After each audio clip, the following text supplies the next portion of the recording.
Cette série de vidéos a été réalisée à partir du guide de littératie en santé mentale axé sur l'autisme par l'équipe du projet. Cette vidéo est l'une d'une série de 6 à propos de différents aspects de la littératie en matière de santé mentale dans le domaine de l'autisme. Dans cette vidéo, nous aborderons le sujet suivant: comprendre la santé mentale des personnes autistes.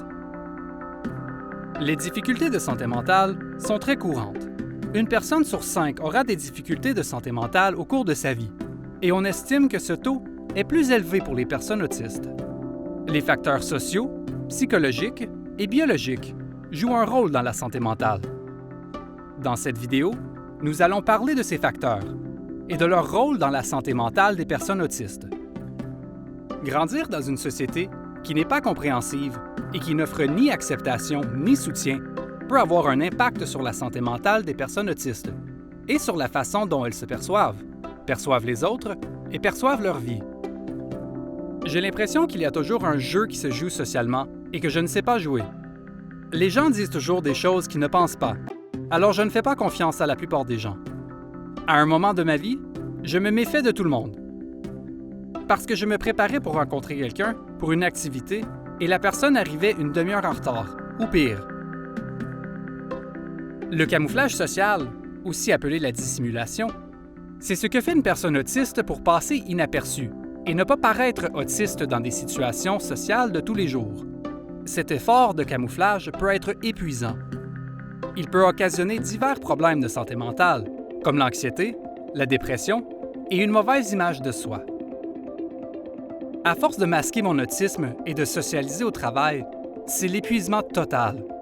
Quand j'arrive à la maison, je m'écroule. C'est frustrant.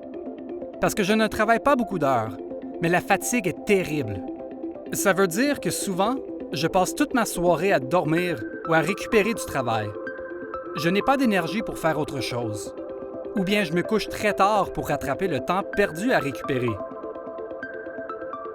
Il y a de nombreux facteurs sociaux qui ont un impact sur la santé mentale des personnes autistes. Voici des exemples. Les réseaux sociaux, la famille, les amis, la stigmatisation, les événements de vie difficiles, la précarité économique, le logement, les difficultés dans le milieu de l'éducation ou du travail, et les types de services ou de soutien que la personne reçoit. Explorons quelques-uns de ces facteurs. Les personnes autistes peuvent s'épanouir quand elles font partie de groupes sociaux sains, comme la famille, les amis ou les pairs autistes, si ces personnes leur apportent du soutien et les aident à se sentir valorisés et à ressentir un sentiment d'appartenance. Par contre, les personnes autistes peuvent avoir de la difficulté à établir des liens sociaux. Certaines personnes autistes peuvent vivre de la violence dans leurs relations ou être impliquées avec des personnes malsaines, y compris parfois des membres de leur famille.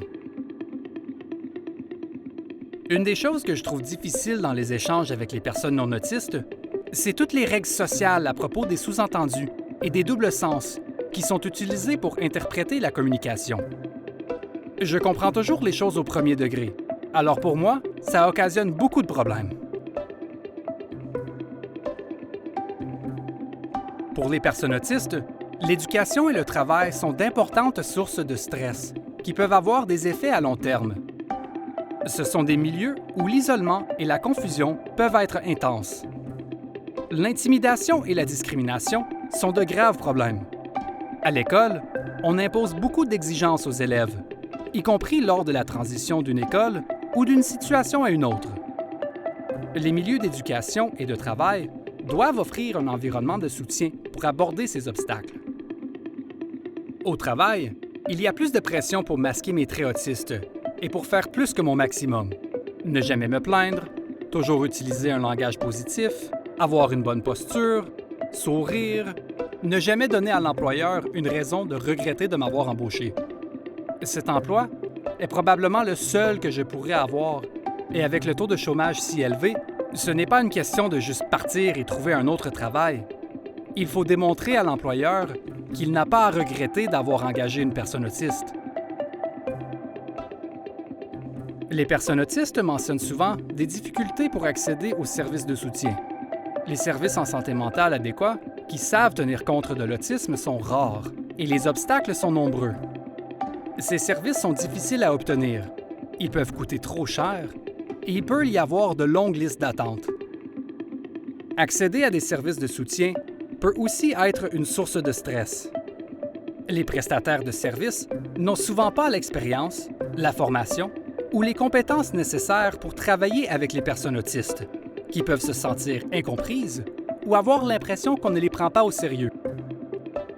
Quand je cherchais de l'aide pour mes difficultés en santé mentale, presque tous les programmes où on m'envoyait étaient conçus pour des personnes non autistes. Ils comportaient de la thérapie de groupe ou de la méditation, qui sont deux approches qui me causent de la détresse. Si je les essaie et qu'ils ne me conviennent pas, on m'identifie comme étant une personne difficile et on ne m'offre pas d'alternative. Même si je reconnais que j'ai des difficultés en santé mentale et que je demande de l'aide, il n'y a tout simplement pas d'aide qui existe pour une personne comme moi. Ça a eu des effets dévastateurs sur ma santé mentale. Certains facteurs psychologiques ont des effets sur la santé mentale des personnes autistes. Par exemple, on peut parler d'estime de soi ou d'image de soi, des habiletés de planification ou d'organisation, ainsi que les champs d'intérêt et de passion. Explorons quelques-uns de ces facteurs. Quand une personne se sent valorisée pour ses forces et sa personnalité unique, et qu'elle a de la compassion et de l'acceptation envers soi, elle peut avoir une perception positive d'elle-même. Mais quand une personne se juge négativement, en raison de la façon dont les autres la jugent et la traitent, elle peut ressentir de la honte et de la détresse, et il y a un risque de difficulté de santé mentale. À l'école secondaire, mon estime de moi et mon image de moi étaient très faibles à cause de mon isolement social. Elle augmente graduellement depuis ce temps. J'apprends encore à me dire que ce qui s'est passé dans ces interactions-là, ce n'était pas seulement de ma faute. Mon estime de moi et mon image de moi se sont améliorées régulièrement au cours des 9 dernières années, beaucoup plus que pendant les 18 premières années de ma vie. Il est essentiel pour la santé mentale d'être libre d'accorder du temps à ses passions.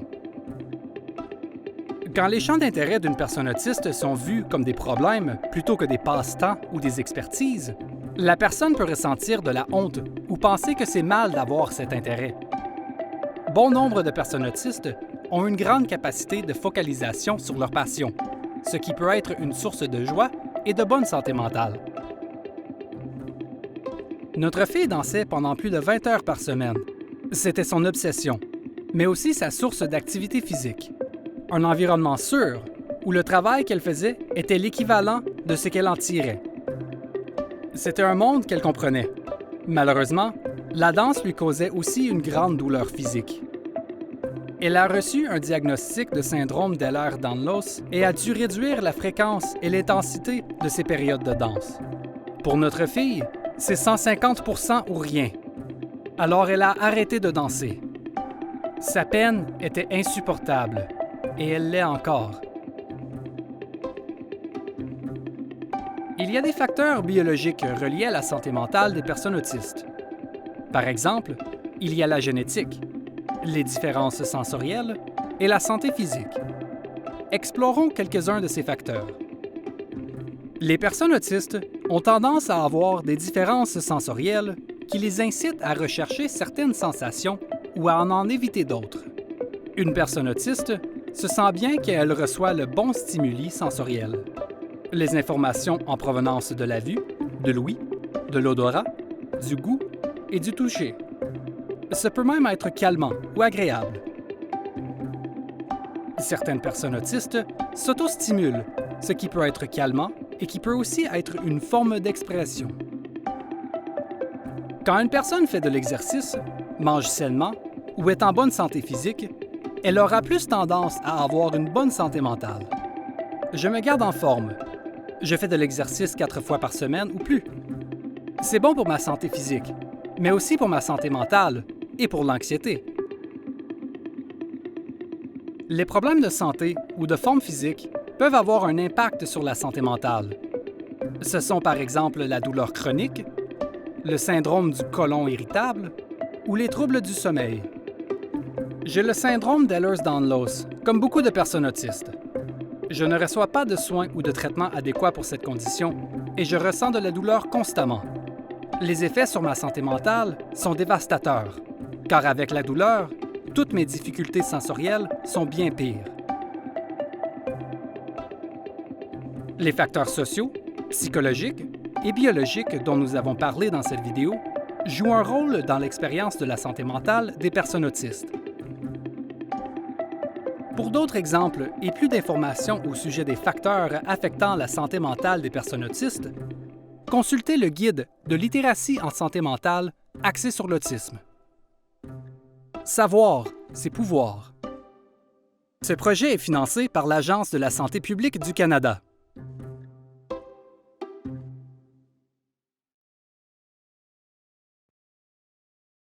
La traduction française de la série de vidéos animées du projet Autism Mental Health Literacy a été financée par le Réseau national d'expertise en troubles du spectre de l'autisme.